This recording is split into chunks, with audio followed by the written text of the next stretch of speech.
ভোটের মাঠে দেখা যাচ্ছে নতুন রাজনীতির সমীকরণ। এই সমীকরণকে আপনি যোগ বিয়োগটা কিভাবে মেলাবেন?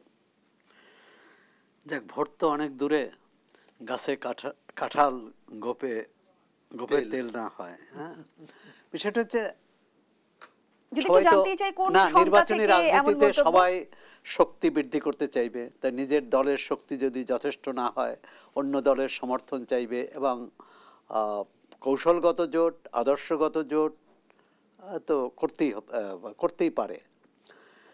বিষয়টা হচ্ছে যে আপনি এটা বলেছেন যে নির্বাচনী রূপরেখা বা নির্বাচনের তারিখ তো এখনো ঘোষণা করা হয়নি। এর মধ্যে দল গুছানো, মাঠ গরম করা এবং দল গুছানো, দল সংগঠিত করা, এর অংশ হিসাবেই এটি করেছে। একটা হচ্ছে যে বিএনপি জামাত দীর্ঘদিন কিন্তু রাজনৈতিক মিত্র ছিল পরস্পর, 3 দশক। মাঝখানে আবার নানা রকম ঝড়ঝাপটাও গেছে, কারণ তত্ত্বাবধায়ক সরকারের দাবিতে যে আন্দোলন হয়েছিল সেখানে বিএনপির বিরুদ্ধেই কিন্তু জামাত ইসলাম, আওয়ামী লীগ ও জাতীয় পার্টির সঙ্গে জামাতের বর্তমান তৎপরতা দেখে আমরা কি ধরে নেব জনাব সোহরাব হাসান? জামাত কি আলাদা বলয় গড়ার চেষ্টা করছে? না, সে তো স্পষ্ট। তারা বলেছি যে তারা যে রাজনীতি চায় সেটাই হচ্ছে আওয়ামী লীগ বিএনপির এই রাজনীতি থেকে আলাদা। প্রথম হচ্ছে তারা ধর্ম হচ্ছে তার রাজনীতির ভিত্তি, ধর্মভিত্তিক দল বলা হয়।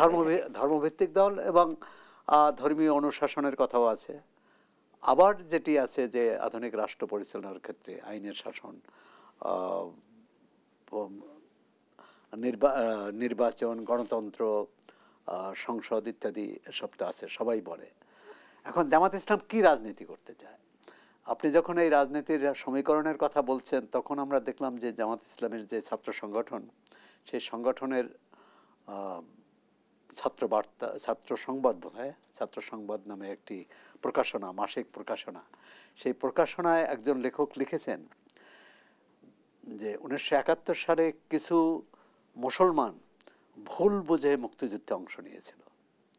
এটি হচ্ছে স্বাধীনতার 54 বছর পর, যদিও প্রবল সমালোচনার মুখে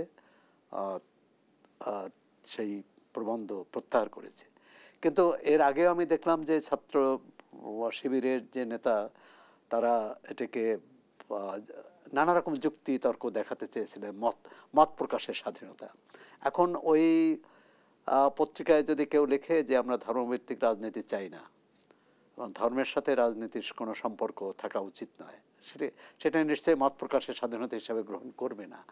এখন জামাতকে আগে নিজের রাজনীতিটিকে ঠিক করতে হবে। বাংলাদেশের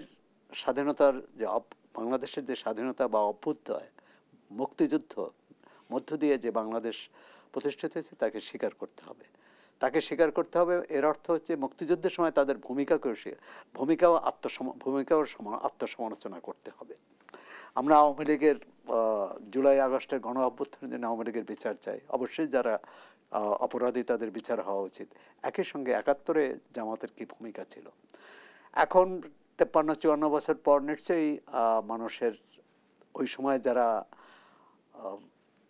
যারা মুক্তিযুদ্ধ করেছে তাদের অনেকেই নেই, সুতরাং অনেকের স্মৃতি থেকে সেটা মুছে যাওয়ার কথা। কিন্তু মুক্তিযুদ্ধ তো আর ম্লান হওয়ার মতো না, মুক্তিযুদ্ধ তো এই রাষ্ট্রের ভিত্তি। সুতরাং তাকে স্বীকার করেই, তাকে ধারণ করেই, শুধু স্বীকার না, তাকে ধারণ করেই কিন্তু রাজনীতি এগোতে হবে। এখন আওয়ামী লীগ মুক্তিযুদ্ধকে রাজনৈতিক কৌশল হিসেবে ব্যবহার করেছে, তার ক্ষমতার ভিত্তি হিসেবে ব্যবহার করেছে এবং অন্যকে মুক্তিযুদ্ধ বিরোধী হিসেবে চিহ্নিত করেছে। এটা হচ্ছে আওয়ামী লীগের অপরাধ বা আওয়ামী লীগের অন্যায়।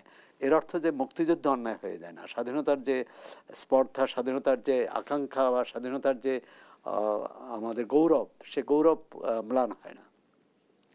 বিএনপির রাজনীতি বলবো যে বিএনপি 15-16 বছর, অবশ্যই জামাতও আওয়ামী লীগের এই শাসনের আমলে তারাও নির্যাতন নিগ্রহের শিকার হয়েছে, কিন্তু বিএনপি যেহেতু বড় দল, যেহেতু তারাই প্রধান প্রতিপক্ষ, সুতরাং তাদের নেতাকর্মীদের নির্যাতনের মাত্রাটা কিন্তু বেশি। এবং বিএনপি তারপরও বলবো যে 5 আগস্টের পর বিএনপি যে রাজনীতি, সেই রাজনীতি অনেকটাই ধীরস্থির, অনেকটা কৌশলী এবং এক ধরনের সামনের চিন্তা আছে তাদের। যে সবাইকে নিয়ে চলার একটা আকাঙ্ক্ষা আছে। এ কারণে বিএনপি নেতাদের বক্তৃতা বিবৃতি দেখবেন আগের বক্তৃতা বিবৃতি থেকে এটা অনেক আলাদা। এখন আবার জামাতে ইসলাম বিএনপি আওয়ামী লীগকে একই ব্র্যাকেটে নিতে চায়। এবং জামাতের আমির তো বলেছেন যে একদল দখলদার, আগে একদল দখলদার ছিল, এখন আরেক দল দখলদার, আমরা দুই দখলদারের বিরুদ্ধে।